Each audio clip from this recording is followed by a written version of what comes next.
하나님의 심판으로 홍수가 모든 것을 다 쓸고 지나갔습니다.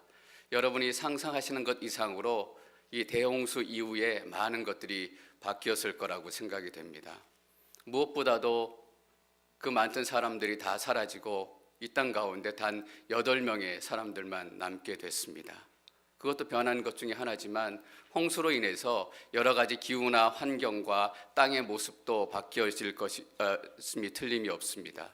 그냥 평평했던 땅이 갈라져서 계곡이 되기도 하고, 그냥 메마른 땅이 물이 넘쳐서 강이 되기도 하고 바다가 되기도 하고, 분명히 자연 환경에 많은 변화가 있어서 사람들의 생활하는 그런 신체 조건에도 많은 변화를 주었음이 틀림이 없습니다.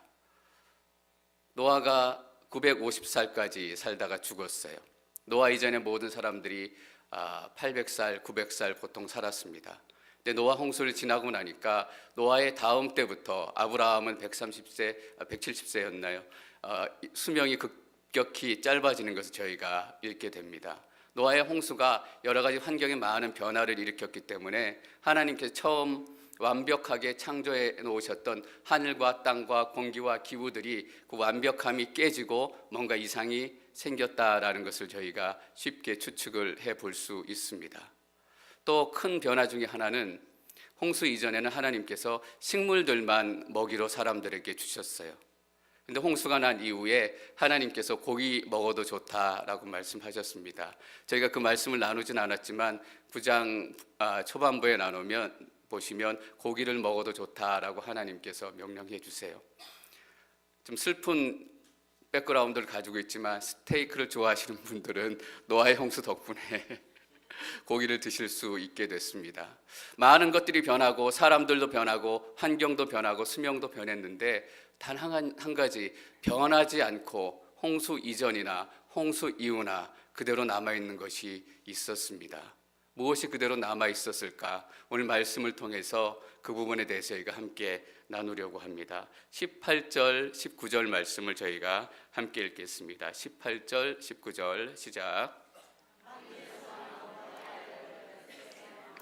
야벳인데 함은 가나안의 조상입니다. 이 세 사람이 노아의 아들이었고 온 세 사람들이 퍼지게 됐습니다. 총 8명이 나왔습니다. 그 중에 세 아들, 세 며느리가 함께 나왔을 거예요. 세 아들의 이름은 셈, 함, 야벳입니다. 근데 함에게는 한 가지 더 수식어가 붙습니다. 함은 가나안의 조상입니다. 배에서 셈, 야벳, 함만 나온 게 아니라 가나안도 같이 나왔다라는 얘기입니다. 물론 이때 가나안은 아직 태어나지 않았을 때입니다. 태어나지 않은 아이가 배에서 함께 나온 것처럼 표현되어진 의미를 저희가 생각해 볼 필요가 있습니다. 가나안은 이스라엘 백성들이 지금 요단강 앞에서 맞닥뜨리고 있는 그 땅이고 그 사람들입니다. 가나안은 성경에서 어떤 의미를 가지고 있냐면 타락한 세상을 대표적으로 상징합니다. 이 세상의 죄에 쩔은 죄인들을 상징하는 그 모습이 가나안 땅이고 또 가나안입니다. 가나안은 이 세상의 죄의 상징이다라고 말씀드릴 수도 있겠습니다. 가나안이 함께 나왔다라는 것은 어떤 의미인가? 그 방주에서 죄도 함께 나왔다라는 의미입니다. 모든 것이 다 쓸려 내려가고 모든 사람들과 모든 문화와 문명들이 다 쓸려 내려가고 단 8명만 방주에서 나온 것 같지만 죄도 방주에 타고 방주에서 살아서 방주 밖까지 나왔다라는 것입니다. 홍수 이전이나 홍수 이후에 절대로 변하지 않은 것, 우리 가운데 죄가 있다라는 것이에요. 그래서 죄의 문제는 지겹도록 우리를 쫓아다닙니다. 최근에 열왕기 말씀을 보면서 계속 죄에 대해서 설교하고 노아의 심판에 대해서 계속 죄에 대해서 설교하면서 이제는 죄에 대해서 그만 얘기하고 싶다라는 마음과 유혹이 있어요. 그런데 우리 인생 가운데 노아의 홍수나 홍수 이후나 평생도록 쫓아다니는 문제가 죄의 문제라면 한시라도 이 죄의 문제에 대해서 그냥 지나갈 수 없겠다라는 생각을 하지 않을 수 없어요. 교회가 많이 무너지고 거룩함을 잃고 세상 사람들의 조롱거리가 됐어요. 그러나 교회 안에서 죄의 문제가 설교되어지는 한은 저는 교회에는 소망이 있다라고 믿어요. 교회가 작아지고 힘이 없어지고 그래서 교회의 소망이 사라지는 것이 아니라 교회 안에서 죄에 대해서 이제 불편하니까 사람들이 지겨워하니까 죄 문제에 대해서 더 이상 설교되지 않는다면 거기서부터 진짜 교회의 위기는 시작된다라는 거예요. 왜 그래요? 죄를 모르면, 우리 비참한 상태에 대해서 눈을 뜨지 못하면 은혜를 알 수 없기 때문이에요. 죄를 모르는 사람이 왜 예수님이 필요하다라고 생각을 하겠어요? 우리는 예수님 한 분만을 바라보며 살아가는 인생들이에요. 예수님을 바라보기 위해서는 반드시 먼저 죄를 바라봐야 돼요. 그래서 십자가가 있는 거예요. 십자가를 거치지 않고는 은혜의 길로 들어갈 수 없는 거예요. 제가 어제 어느 칼럼을 읽었는데 어떤 분이 이렇게 강의하신 내용을 요약한 칼럼이에요. 물론 크리스찬은 아니신데 이렇게 얘기하셨더라고요. 아주 감동적인 설교가 아니라 강의를 하셨는데, 여러분, 예수 천당, 불신 지옥 이렇게 우리에게 외치는 사람이 있다면 우리를 지옥 가게 해주셔서 감사합니다, 이렇게 대답하자는 거예요. 그리고 지옥 가서 지옥에 있는 사람들을 돕고 섬기고 열심히 해서 그 사람들을 지옥에서 구원해 줄 수 있는 그런 마음을 가지고 이 세상을 섬기고 그 지옥에 빠진 사람들을 섬기자라는 거예요. 여러분, 너무나 아름답고 감동스러운 얘기잖아요. 근데 죄는 그런 게 아니에요. 아름다움과 감동으로 해결할 수 있는 게 죄의 문제였다면 이 죄의 문제는 벌써 해결이 됐을 거예요. 죄의 문제는 비참하고 끔찍한 거예요. 아름다운 마음, 감동적인 마음, 그 마음으로 죄를 해결할 수 있다면 이 땅의 죄는 다 사라졌을 거예요. 얼마나 많은 감동의 사람들이 지나갔어요. 얼마나 많은 아름다운 사람들이 수천 년 동안 지나갔어요. 죄의 문제는 하나도 해결이 안 되잖아요. 내가 지옥 가서 돕는다고 해서 그 사람들이 지옥에서 떠나가지고 천국으로 갈 수 있다면 돕겠죠. 그러나 우리에겐 그런 권한도, 우리 스스로도 죄인인 것을 깨달아야 돼요. 제가 얼마 전에 제 아내하고 가다가, 제가 운전한 게 아니고 제 아내가 좀 빠르게 운전해서 스피드 티켓을 끊었어요. 제가 제 아내한테 괜찮아, 용서해 줄게, 그렇게 얘기한다고 해서 그 벌금이, 티켓이 사라져요? 아니에요. 경찰서 가서 벌금을 내야 그 티켓이 사라지는 거예요. 티켓을 준 사람한테 가서 용서를 받아야 그 티켓이 사라지는 거지. 하나님이 너희들이 죄인이다 라고 얘기했다면 하나님께서 용서하셔야 우리의 죄가 용서되는 거지, 경찰관이 용서해 준다고 암만 얘기해도 우리의 죄가 용서되는 게 아니에요.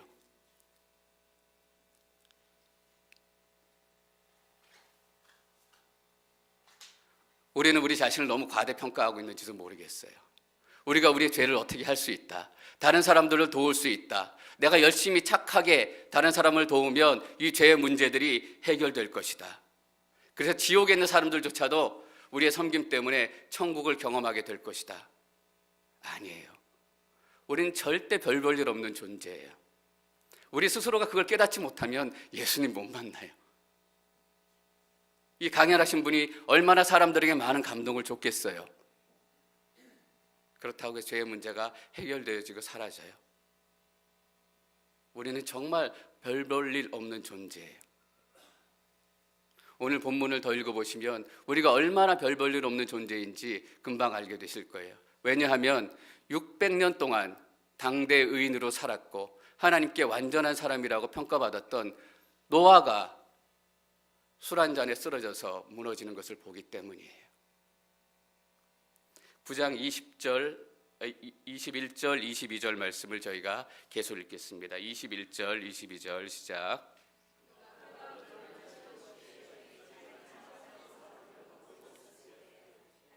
하나님의 조상인 함이 자기 아버지가 벌거벗은 것을 보고는 밖에 있던 다른 두 형제에게 이 사실을 말했습니다. 노아가 어떤 사람인지 여러분 잘 아시죠?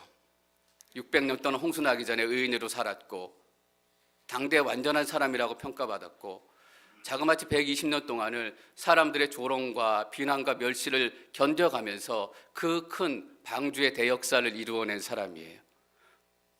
혼탁한 세상 가운데 하나님의 약속과 말씀 하나만을 붙들고 견뎌낸 사람이에요. 그리고 하나님께서 얼마나 죄를 싫어하시는지, 심판의 결과가 얼마나 끔찍한지 다 경험한 사람이에요. 그런 노아가 포도주 몇 잔에 쓰러져 넘어갔어요. 술이 취한 거예요. 신약에서 사도 바울은 이렇게 얘기해요. 술 취하지 말라, 이는 방탕한 것이니. 여러분, 술 취하면 방탕하게 돼요. 방탕한 생각을 하게 되고, 방탕한 죄를 짓게 되고, 방탕한 문화에 빠지게 되고, 술 취해서 장막 안에서 노아가 벌거벗고 옷을 다 벗어 헤쳤어요. 저는 단순히 노아가 술 취해서 술 먹으니까 열이 나서 옷을 다 벗었다, 이런 의미로 성경이 기록되었을 것 같지는 않아요. 왜냐하면 이 벌거벗었다라는 의미는 성경에서 너무 자주 부정적이고 죄라는 것과 연결이 되어서 사용되기 때문이에요. 아담과 하와가 선악과를 따먹었잖아요. 그리고 숨었어요. 그때 하나님께서 아담을 부르시잖아요. 아담아, 어디 있느냐? 그때 아담이 뭐라고 대답해요? 하나님, 벌거벗은 것이 두려워 숨었습니다. 죄를 지으면 벌거벗은 것 같아요. 그 사람 눈을 못 쳐다봐요. 제가 회사 다닐 때 상사한테 회사에 실수하고 죄 지으면, 사고를 치면 팀장을 못 쳐다봐요. 벌거벗은 것 같아요. 여러분, 아내에게 남편에게 죄를 지어보세요. 못 쳐다봐요. 벌거벗은 것 같아서 그 앞에 설 수 없다니까요.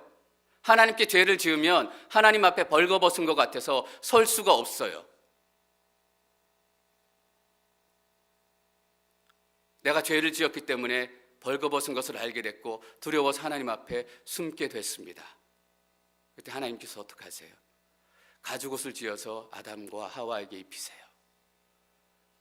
가죽옷은 뭐예요? 하나님 입장에서는 용서예요. 내가 너를 용서하겠다. 아담과 하와 입장에서는 뭐예요? 은혜예요. 그런데 오늘 노아가 술이 취해서 벌거벗었어요. 벌거벗었다라는 말 앞에 저는 이런 단어를 넣고 싶어요. 하나님 앞에 벌거벗었다. 여러분, 술 취한 사람 보셨어요? 술 취하면 무섭고 두려운 게 없어져요. 완전히 사람이 헷가닥 한다니까요. 그렇게 무섭던 상사도, 그렇게 무섭던 선생님도 술 취하면 막 얘기하고 막 욕하고, 제가 물론 지금은 그렇지 않지만 대학 다닐 때 술을 좀 하고 아버지한테 막 대든 적이 있어요. 저희 아버지가 얼마나 무서운 아버지신지 여러분은 상상도 못 하실 거예요. 술 먹으니까 무서운 게 없어지더라고요. 아담이 술 취해서 자빠지니까 무서운 게 없어지는 거예요. 죄가 죄인지도 모르고 수치가 수치인지도 모르고 하나님 앞에 벌거벗은 거예요. 하나님이 입혀준 가죽옷은 다 버리고, 죄 지어도 나는 두렵지 않습니다. 하나님이 나는 두렵지 않습니다. 여러분, 돈에 취한 사람 보셨어요? 저는 증권회사 근무했기 때문에 돈에 취한 사람들 많이 봤어요. 돈에 취해가지고 금고에 있는 돈을, 현금을 다 꺼내가지고 더블백으로 메고 도망갔던 사람들도 봤어요. 10억을 현금으로 더블백에 메고 도망갔어요. 반 쓰고 잡혔어요. 돈에 취한 사람 보셨어요? 투자에 실패해서 죽어요. 자살해요. 여러분, 인기에 취한 사람 보셨어요? 인기가 떨어지면 그 목숨을 스스로 끊어요. 사람에 취한 사람 보셨어요? 사람이 자기 곁에 떠나가면 모든 인생의 소망과 모든 희망이 다 사라져요. 술에 취한 노아가 텐트 안에서 뭐 했을까? 하나님이 두려워 더 이상 하지 않은 노아, 죄가 창피해지지 않은 노아. 성경에 더 이상 기록하고 있지 않아서 얘기하기가 조심스럽지만 부끄러운 죄를 지었거나 아니면 그 생각을 머릿속에 담았거나. 여러분, 저는 노아가 죽지 않고 하늘로 들려갈 거라고 생각했어요. 그런데 오늘 본문 보니까 950살에 많이 살았어요. 장수했어요. 근데 950살에 죽었더라고요. 왜 제가 그런 생각을 하게 됐을까요? 노아는 하나님과 동행한 사람이었더라 동행했다라고 성경이 기록하고 있어요. 성경에서 하나님과 동행했다라는 표현을 쓴 사람 단 두 사람이에요. 에녹과 노아. 하나님과 동행했다라는 평가는 하나님께서 우리 인생 가운데 주실 수 있는 가장 최고의 칭찬이에요. 내가 너희 삶을 정리해 보니까 A+, 참 잘했어요. 이게 하나님과 동행했다라는 표현이에요. 그래서 에녹은 어떻게 됐어요? 죽음을 보지 않고 하나님께 들려 올라갔잖아요. 하나님과 동행한 사람의 마지막은 죽음을 보지 않고 하나님께 직접 들려 올라가서 죽음의 아픔을 건너지 않는 거예요. 600년 동안 살 동안 홍수 이전에 노아는 하나님과 동행했던 사람이에요. 저는 홍수 끝나고 노아가 하나님께 들려 올라갈 줄 알았어요. 근데 노아가 죽어요. 그 인생 가운데 에녹에게서 일어나지 않았던 그 일들이 뭔가 일어났다는 거예요. 어떤 일이 일어난 것일까? 오늘 기록이 돼 있잖아요. 단순히 노아가 술 먹고 취했기 때문에 범죄의 현장이다라는 거예요. 하나님께서 노아가 술 먹고 취하고 벌거벗은 것을 그렇게 심각하고 그렇게 엄하게 평가하시는 거예요. 그래서 노아는 들려 올라가지 않고 어떻게 해요? 950살에 죽어요. 저는 여러분들이 하나님과 평생 동행하는 삶을 사시기를 축원합니다. 우리의 삶을 마치고 하나님 앞에 섰을 때 하나님의 은혜로 우리 모두가 하나님과 동행하는 삶을 살았다라는 은혜의 표를 주실 거라고 생각이 됩니다. 왜냐하면 예수님 때문에. 그런데 노아의 실수가 여기서 끝나지 않아요. 취한다는 것의 문제는 뭐예요? 취하면 범죄의 통로가 돼요. 죄의 통로가 돼요. 술 취하면 얼마나 많은 범죄들이 같이 일어나는지 여러분들 잘 아시잖아요. 취하는 것은 취하는 것만의 문제가 아니라니까요. 노아가 술 취해서 취했기 때문에 더 큰 일이 일어나요. 노아의 사랑하는 아들 함의 자손 가나안이 하나님께 저주를 받고 셈과 야벳은 축복을 받고 노아의 이 한 사건 때문에 그 후손들의 운명이 이렇게 바뀌는 결과가 나타나는 거예요. 22절 말씀을 저희가 같이 한번 더 읽겠습니다. 22절 시작.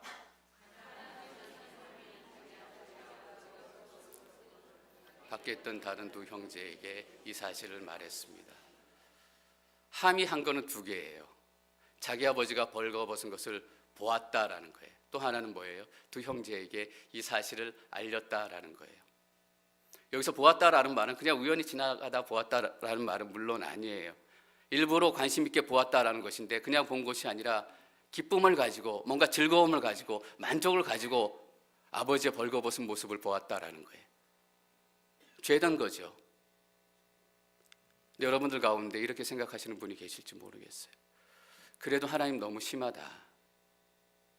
함이 잘못하긴 했지만 그 정도 일로 별것도 아닌 일로 함의 네 번째 아들, 사랑하는 그 아들과 그 후손들을 그렇게 저주하실 필요까지 있었겠는가? 하나님께서 별것도 아닌 일에 이렇게 너무 화내시는 거 아닌가? 여러분 혹시 죄에 대해서 우리가 그렇게 생각하고 있다면 오늘 이 시간 이후로 죄에 대한 생각을 바꾸시면 좋겠어요. 우리가 가지고 있는 죄에 대한 생각은 뭐죠? 10달러 훔친 거는 1000달러 훔친 거에 비해서 죄도 아니다라는 거예요. 10,000달러 훔친 거에 비해서는 10달러 훔친 거는 죄도 아니기 때문에 그거는 생각할 필요도 없다라는 거예요. 근데 하나님이 죄를 보시는 시각은 어때요? 누가 죄냐 아니냐라고 규정한다고 했어요. 우리가 죄냐 아니냐? 아니에요. 하나님이 이것이 죄냐 아니다라고 선포하시기 때문에 하나님의 기준으로 하나님의 눈으로 죄가 무엇인지 보아야 해요. 도자기 명인이 도자기를 이렇게 굽잖아요. 막 굽다가 크게 이렇게 흠이 생기면 도자기를 깨트려요. 그리고 새로 도자기를 구워요. 근데 도자기를 다시 구웠어요. 조그만 흠이 났어요. 그러면 도자기 명인은 어떻게 해요? 깨트려요. 하나님께서 우리를 만드시고 우리를 지으시고 우리는 하나님의 작품이에요. 이만한 상처가 났던 이만한 흠집이 났던 하나님에겐 똑같아요. 그게 하나님께서 죄를 보시는 시각이에요. 우리는 10달러 훔치면 용서해 줘요. 여러분, 하나님에게는 별거 아닌 죄가 하나도 없다라는 거예요.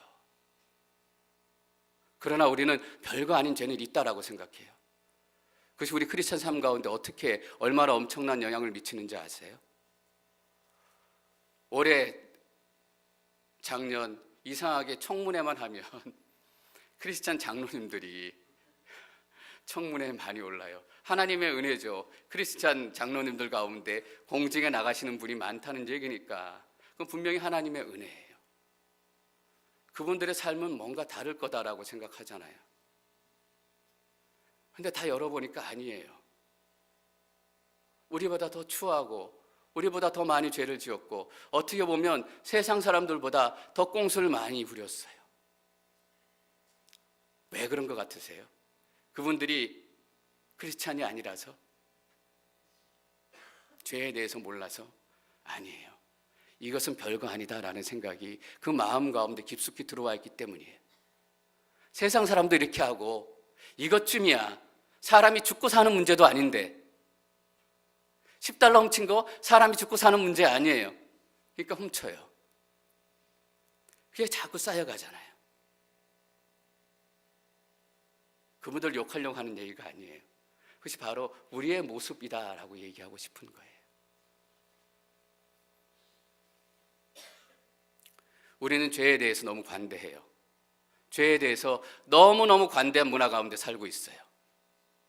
그러나 저는 이 시간 성령님께서 여러분들의 눈을 열어주시기를 바라요. 눈을 열어서 우리의 마음으로 죄를 바라보는 것이 아니라 하나님의 눈으로 죄를 평가하고 바라봐야 돼요. 그래야 얼마나 우리 인생이 비참한 인생이고 값없는 인생이고 택도 없는 인생인지 알게 돼요. 그래야 하나님 찾잖아요. 그래야 예수님 찾잖아요. 왜 하나님께서 이 성경 가운데 그렇게 지독하게 죄에 대해서 얘기하세요? 너희는 죄인이다, 죄인이다 얘기하세요. 그걸 모르면 예수님을 찾지 않기 때문이에요. 그걸 알아야 하나님을 찾잖아요.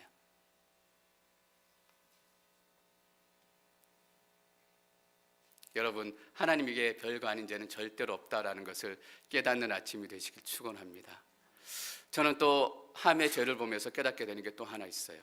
하나님께서 부모를 공경하라라는 이 계명, 이 말씀을 우리가 생각하는 것보다 훨씬 심각하게 주셨다라는 사실이에요.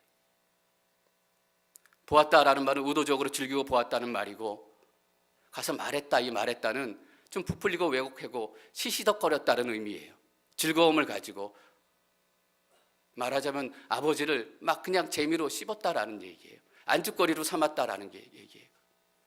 부모의 명예가 더럽혀지는 것, 부모를 공경하지 않는 것, 이것이 하나님에게 얼마나 큰 죄로 인식이 되고 있는가, 제게 주시는 말씀이다라고 저는 생각을 했어요.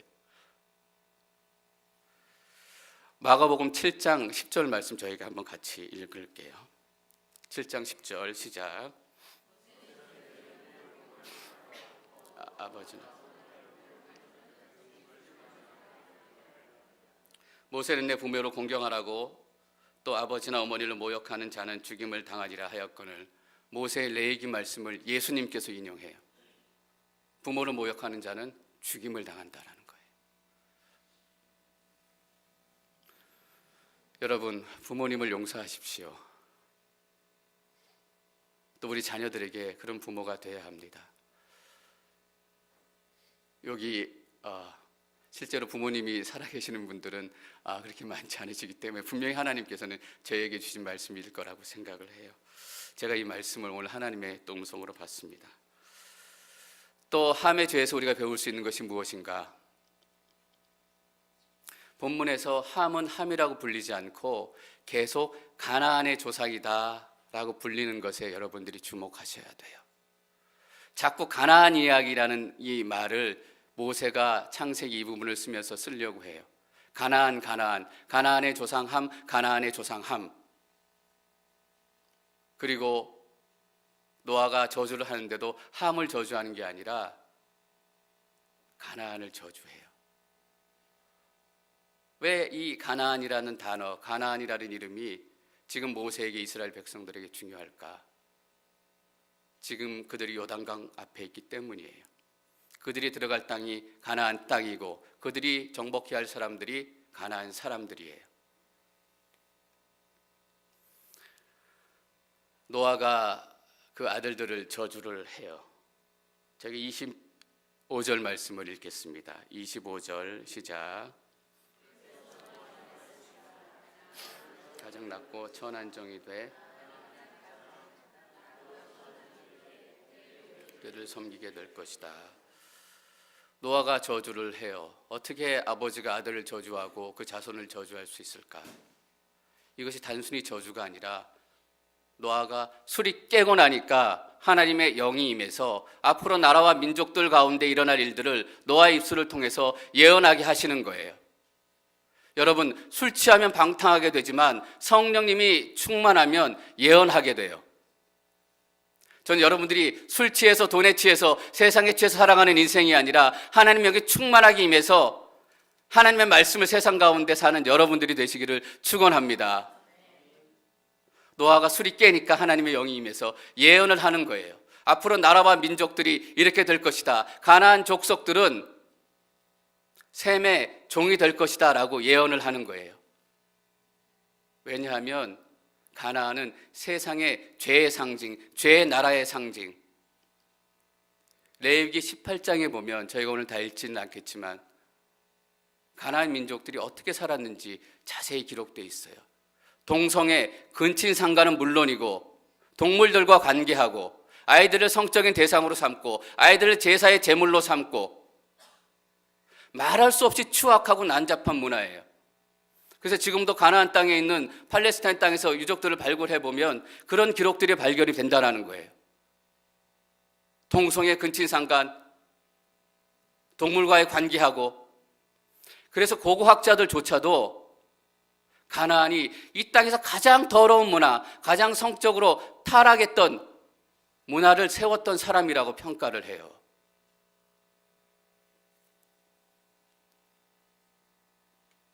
소돔과 고모라로 대표되는 것이 가나안 문화예요. 함의 그 죄의 특징들이 가나안에게 배워지고 습득되어지고 그래서 가장 정형화된 것이 가나안 땅, 가나안 문화예요. 저는 이스라엘 백성들이 이 말씀을 읽고 얼마나 용기를 얻고 격려를 얻었을까?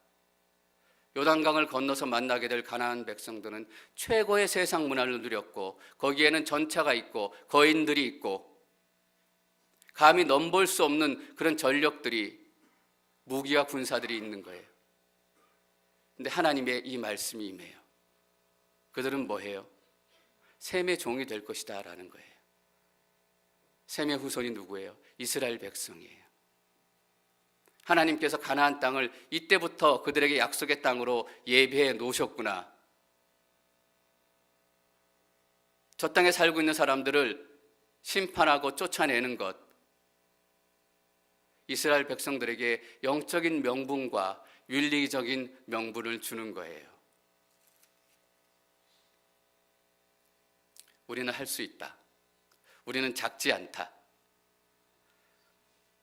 하나님께서 벌써 그때부터 가나안 땅을 준비하셨고 우리에게 약속의 땅을 준비하셨다. 하나님의 역사가 어느 방향으로 흘러가고 있는지 그들이 명확하게 보게 된 거예요. 사랑하는 성도 여러분, 성경과 역사는 한 방향으로 흘러가고 있어요.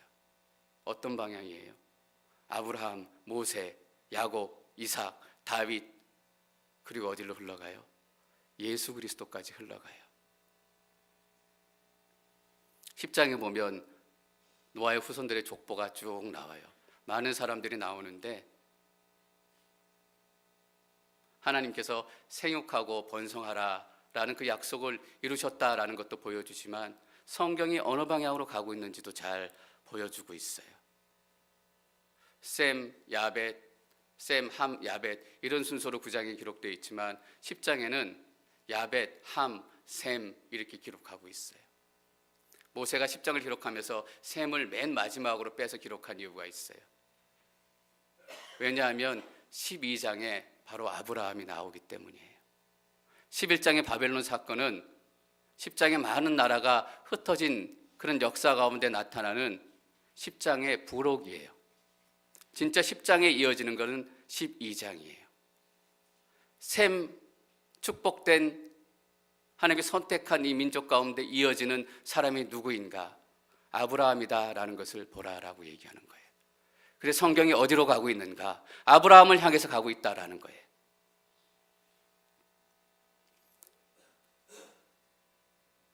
노아가 셈을 이렇게 축복해요. 제가 26절 말씀 읽겠습니다. 26절 시작. 셈의 하나님 여호와를 찬송하리니 가나안은 셈의 종이 될 것이다. 셈의 하나님 여호와, 여호와는 언약의 하나님이란 뜻이에요. 이때 셈에게 주셨던 하나님의 언약을 이루어 가시는 그 하나님의 모습을 이 성경을 통해서 우리가 명확히 볼 수 있도록 하나님께서 인도해 가시는 거예요. 셈의 아들이 누군가? 믿음의 사람, 선택의 사람, 약속의 사람. 여러분이 누구입니까? 믿음의 사람, 약속의 사람, 선택의 사람들입니다. 여러분, 노아가 술에 취해서 넘어졌어요. 600년 동안을 의인으로 살았던 온전한 사람이었던 노아가 한순간에 포도주 몇 잔 때문에 쓰러졌다면 제가 예언할까요? 우리는 반드시 쓰러져요. 노아가 쓰러졌다면 저도 반드시 쓰러지고 실수하고 세상에 취하고 술에 취하고 돈에 취하고 이런 위기들을 만나게 될 거예요. 너무 절망스러워요. 내가 암만 노력해도, 암만 기도해도, 암만 의롭게 살려고 해도 노아가 쓰러졌다면 나는 반드시 쓰러진다. 내 인생이 이렇게 별 볼 일 없고 절망스럽다는 것, 너무너무 절망스러워요. 근데 여러분, 절망에 빠지니까 예수님이 보여요. 예수님이 필요해요.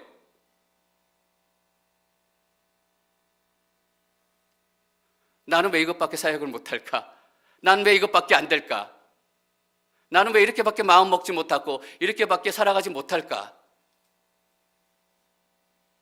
제 자신에 대해서 절망하고 실망하기 시작하니까 다시금 제가 진짜로 예수님을 찾게 돼요.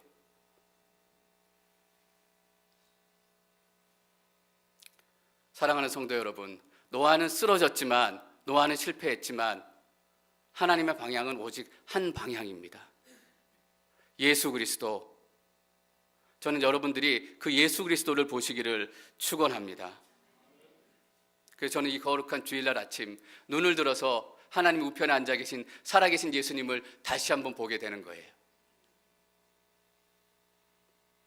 우리는 실패하고 우리는 별 볼 일 없고 우리는 또 죄 지을 수밖에 없는 인생이라 절망스럽고 한심스럽고 개탄스럽지만 예수님이 계시기 때문에 다시 한번 소망을 찾는 주일 아침입니다. 여러분 절망하십시오. 그리고 그 가운데 예수님을 더 깊이 만나시는 역사가 있기를 축원합니다.